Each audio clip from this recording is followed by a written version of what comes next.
Est-ce qu'on a le son? Ouais. Tu veux un micro, Nicolas? Bonjour. Donc, déjà, on va commencer par se présenter. Moi, c'est Jean Pommier. Je suis consultant indépendant et aussi membre du comité de pilotage. Nicolas Rochard, chef de projet data pour la plateforme Géo de France. Donc, le sujet va être Superset, Apache Superset. C'est marrant parce qu'il faudrait faire le décompte, mais je suis presque certain qu'hier, le mot Superset est sorti plus souvent que le mot G-Orchestra. Euh, donc, voilà. Donc, c'est gentil d'introduire le sujet.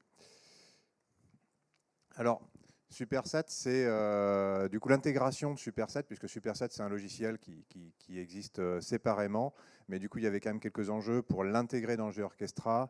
Et c'est le résultat, donc c'est une demande qui a été faite par Géo de France, c'est une commande que Géo de France m'a passée fin 2024. Donc, il a fait l'office d'une GeoOrchestra Improvement Proposal, qui est notre nouvelle procédure pour tracer, on va dire, les évolutions majeures sur le projet. Et du coup, c'est moi qui ai mis ça en place. C'est très récent puisque on va dire qu'on est passé en production en mai 2025, donc il n'y a pas longtemps. Je vous ai listé dessous quelques ressources que je reprends à la fin de la présentation sur l'improvement proposal en question, la doc et le code. Les slides sont en anglais, mais je vais parler en français. Enfin, sauf si vous voulez qu'on le fasse en anglais, on peut aussi. Du coup, la motivation, en fait, qui était derrière cette commande, c'est depuis longtemps dans GeoOrchestra, on sait quoi faire avec de la donnée Carto. On a des viewers, on a du serveur Carto, que ce soit GeoServer, MapServer, enfin, etc. Donc ça, on sait gérer. Et puis ici, on est quand même essentiellement des sigistes, on va dire, enfin le monde de la géo. Donc ça, on sait faire. Par contre, de la donnée, de la visualisation, la donnée, elle peut être Carto, mais une visualisation non Carto, on était quand même un peu embêtés. Alors MapStore apporte quand même des outils maintenant avec les dashboards, mais il y avait quand même encore un peu un manque sur cet aspect-là. Donc l'idée, c'était de trouver un logiciel qui allait permettre de faire ça. Donc il y a un certain nombre d'outils. Là, je vais plutôt laisser Nicolas en parler parce que c'est eux qui ont fait ce travail-là de benchmarking. Oui, merci Jean. Voilà, on n'a pas pris le premier dépôt GitHub de DataVis qu'on a trouvé. On avait déjà fait un benchmark qu'on avait présenté l'année dernière, justement. Voilà, pour rappel, les trois principaux challengers, c'était Metabase, mais on était sur un modèle open source freemium avec beaucoup de limitations au niveau de Metabase quand même. Voilà, même s'il y avait des choses intéressantes comme un parcours utilisateur pour trouver le meilleur chart, là où voilà, Superset offre tout de suite tout le catalogue. Et puis il y avait Redash, mais c'était plutôt, j'avais échangé avec le CSTB et Régis Aubourg, et c'était plutôt une approche code, quoi. Voilà, on n'était pas du tout sur du no-code, c'était vraiment pour des data scientists qui sont à l'aise avec Python et SQL.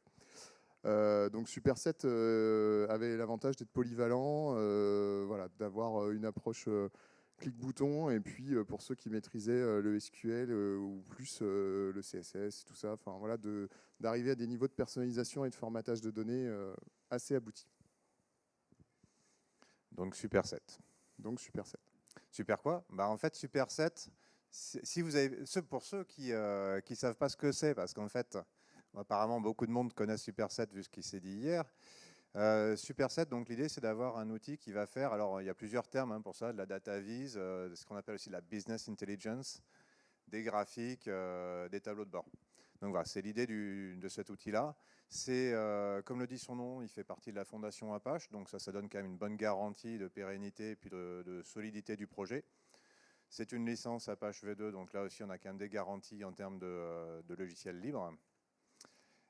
Pour vous donner juste 2-3 infos de fond, voilà, c'est une application, c'est du Python, c'est du Flask, et le back-end, et le front-end, c'est du React.js, donc un framework JavaScript notoire. Et pouvoir enfin voilà, traiter beaucoup de données. Hein. C'est pas faire un camembert avec 100 lignes, hein, ça on le fait sur Excel. Là, le but c'était de pouvoir avoir cette interopérabilité. Voilà. Peut-être sur le double projet, je ne sais plus si tu le mets sur les slides. Il y avait le double projet, il y avait en front pour les dashboards et en back pour Analytics. Je ne suis pas sûr de suivre. Tu précises? Pour Superset. Ouais. L'usage de Ouais, Superset. l'usage. Oui, oui, alors oui, ça c'est vrai que je ne crois pas avoir de slide sur ça, mais l'idée c'était aussi d'avoir une brique qui allait nous servir à plusieurs endroits différents. Donc ça avait été aussi shortlisté comme une des briques de l'outil d'analyse d'usage de la plateforme qui sera présenté demain matin. Donc là, c'était vraiment tout bénef de commencer là-dessus parce qu'en fait, Superset en tant que tel, c'était intéressant de l'intégrer pour la data vise. Et comme dit Nicolas, avec des capacités de gérer des très gros volumes de données, hein, c'est des trucs qui sont utilisés par les très gros groupes pour la data vise. Donc ça marche très bien. Et en fait, on savait qu'avec l'analyse des données d'usage, c'est pareil, on va se retrouver éventuellement avec des volumes de données potentiellement conséquents et puis voilà, des besoins graphiques. Donc réutiliser cette brique-là aussi pour cet aspect-là. Donc là encore, on mutualise les efforts et puis on essaie de réutiliser. Alors maintenant, on va rentrer un peu dans le cœur du problème. Le problème, c'était de pouvoir... oui, c'est vrai, je n'ai même pas de slide pour dire exactement ce qui est le but en fait, de l'intégration. Si je crois, on en revient un peu après. Donc l'idée, on va quand même avoir des modifications à faire sur un logiciel qui est fait à la base pour fonctionner en indépendant et qu'on va vouloir venir placer sous l'ombrelle de GeoOrchestra, donc derrière la gateway ou le security proxy, si possible l'un ou l'autre, qu'on ait les possibilités de choisir. Et puis avec l'expérience utilisateur classique de GeoOrchestra, donc pouvoir gérer que ça utilise les utilisateurs tels qu'ils sont définis dans l'annuaire LDAP, gérés via la console, et des droits d'accès qui sont définis via la console avec le système de rôle. Donc là, on avait quand même quelques enjeux, je reviendrai dessus un peu après. Et en fait, ce qui est une chance, c'est que dans le projet Superset, alors comme finalement souvent sur les projets Flask d'ailleurs, le fichier de configuration, c'est un fichier Python. Donc en fait, on peut faire non seulement de la configuration, donc définir des paramètres qui sont prévus à l'origine, mais on peut aussi surclasser des bouts de code, rajouter des fonctionnalités, etc. Donc il y a un stade où on se retrouve un peu à avoir une configuration spaghetti, potentiellement. Hein, c'est pas évident d'avoir un truc propre. Mais en tout cas, l'avantage, c'est que presque tout peut être considéré comme de la configuration. Et en fait, on n'a pas vraiment besoin de retoucher au code de Superset. Alors idéalement, pas du tout. Là, en l'occurrence, un tout petit peu. Donc je vous donne le lien sur le repo, vers les fichiers de configuration, si vous voulez aller jeter un œil.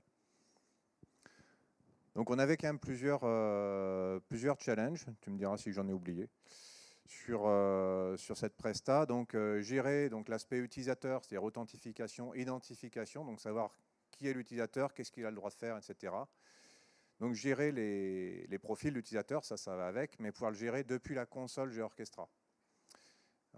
Donc ça, c'était pour la gestion utilisateur. Ensuite, au niveau du déploiement, il fallait que ça puisse être déployé dans un sous-chemin d'un domaine, comme on le fait avec toutes les autres applications de GeoOrchestra, puisque tout est derrière la gateway ou le security proxy. Il y a une redirection vers un sous-chemin, donc il faut que ça marche comme ça. Ça, on verra, c'était pas le plus facile. Enfin, on verra. Oui, je passerai vite dessus, mais en fait, ça a été une mauvaise surprise parce que ça n'avait pas été prévu. Ensuite, il faut que le déploiement soit compatible avec les différentes façons proposées pour déployer GeoOrchestra. Donc, on commence à en avoir quelques-unes quand même.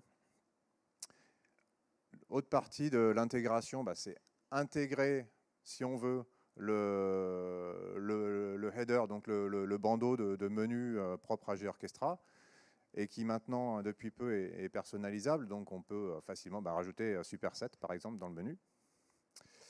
Et enfin, un des gros enjeux aussi, c'était de s'assurer qu'on était capable de faire des tableaux de bord publics. Alors ça semble une évidence, surtout dans GeoOrchestra où plutôt tout est public par défaut, on va dire.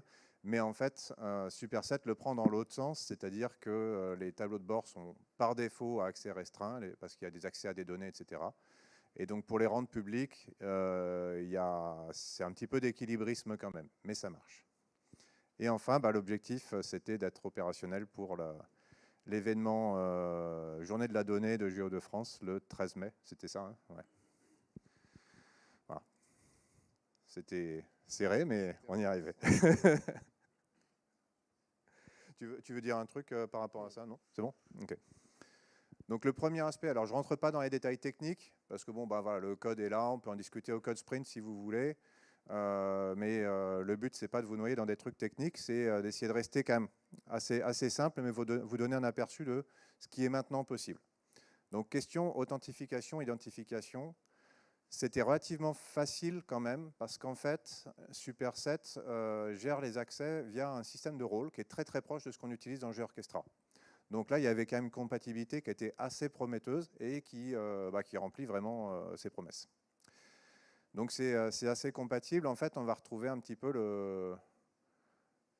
un peu le même mécanisme que ce qu'on peut faire avec GeoServer, je dirais.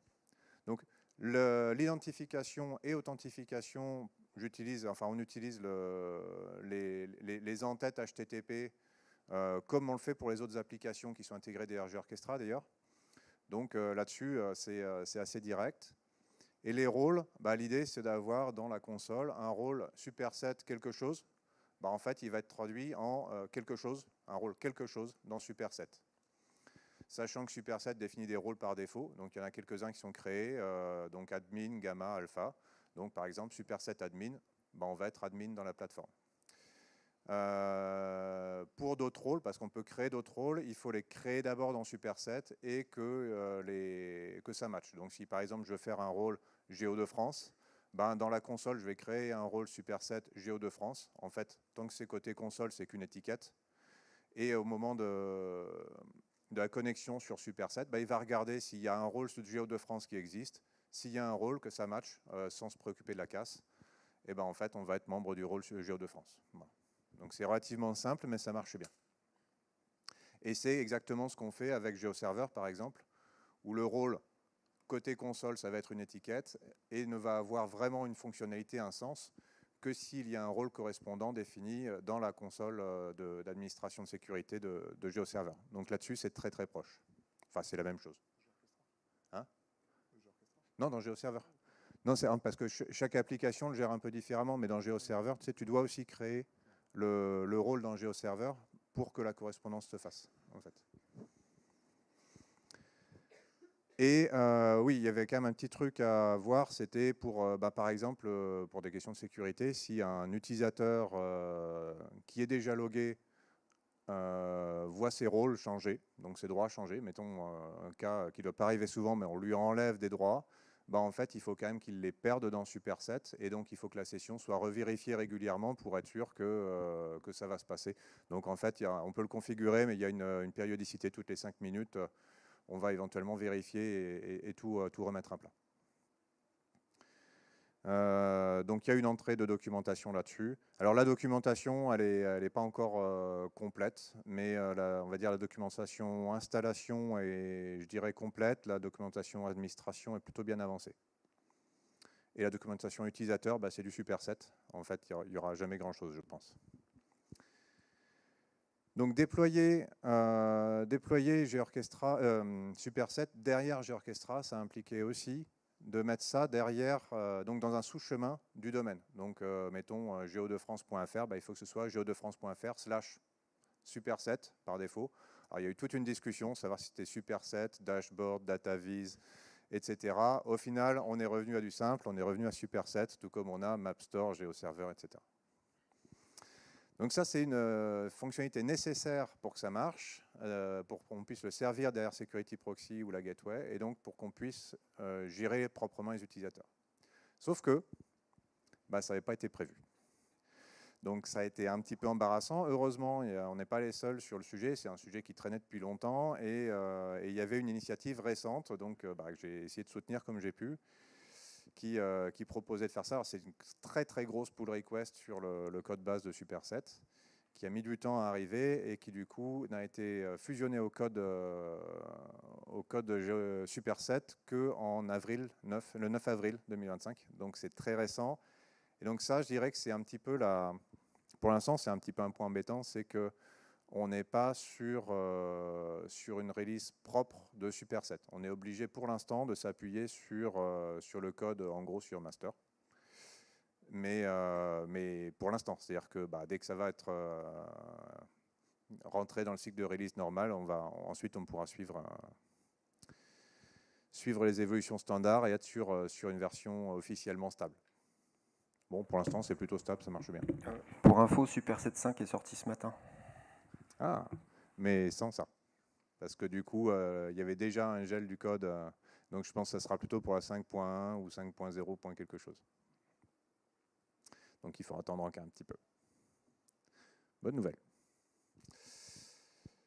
On pourra en tout cas sans doute refondre les modifications pour les appuyer sur la version stable de 5.0, ce qui sera bien.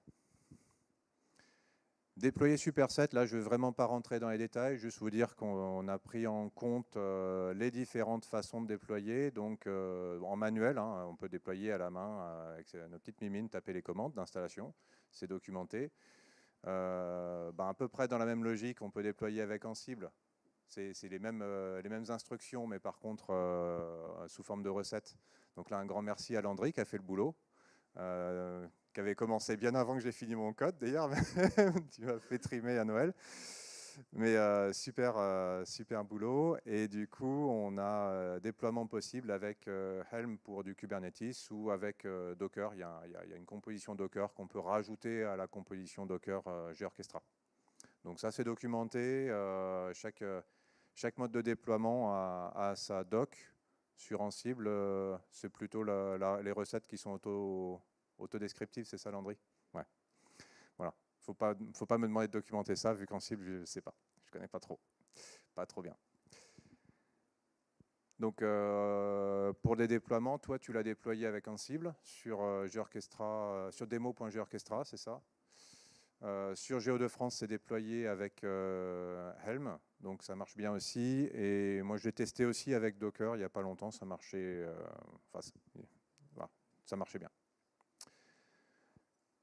L'entête Gorchestra, donc vous le connaissez tous, hein, ce petit bandeau de menu, alors qui varie d'une plateforme à l'autre, mais qui a son entête livrée de base avec Gorchestra. Depuis assez récemment, alors j'ai mis le lien vers la pull request, mais pas la date, mais je ne sais plus, c'était cette année si je me souviens bien. Je ne sais pas où est Florian. Florian, il doit savoir. Bon, bref, en tout cas depuis pas longtemps, donc Florian nous a fait un menu qui est configurable avec un fichier de config en JSON. Donc ça, c'est un gros plus. Et du coup, voilà, l'idée c'est vraiment de pouvoir intégrer ça et l'intégrer dans Superset. Avec, si possible, la possibilité d'utiliser le fichier de configuration Gorchestra, le default.properties, qui configure lui-même toutes ces informations-là, de comment ça va apparaître, etc. Donc on a les différentes possibilités, donc c'est capable de lire un default.properties s'il est accessible, donc tout ça, ça se passe dans la config, ou alors de donner les valeurs directement pour les cas de figure où ce fichier n'est pas accessible. Ah oui, le temps. Et on peut aussi le désactiver. Je crois que j'ai plus grand chose. Donc faire des... désolé. Faire du tableau de bord public, donc ça n'a pas été super simple, parce qu'en fait, c'est pas si bien prévu que ça dans Superset, enfin, avec le framework sous-jacent. Donc ça demande un certain nombre de bricolages sur le rôle public, donc qui est celui qui a accès, les droits pour les personnes non authentifiées. Alors on peut, je vous laisserai lire la doc si vous voulez savoir précisément comment on peut le faire. Il y a moyen de le faire directement en jouant sur le rôle public ou de le précharger avec un rôle modèle. Mais il faut l'avoir préchargé dès le départ. Et voilà, le résultat, 13 mai. Ça, c'est la presse d'après, donc c'est bon. Okay. En un mot, pour le tableau de bord public, justement, on a capitalisé notre expérience pour pré-mâcher le boulot et éviter que vous ayez à aller sur JStack Exchange ou enfin voilà, tous les chats pour essayer les droits, en plus qui sont des fois renommés d'une release à d'autres. Donc voilà. Bon, donc tu le montres tout à l'heure, ça. Ok, voilà, et juste pour finir, c'est la documentation est encore un petit peu en cours de travail.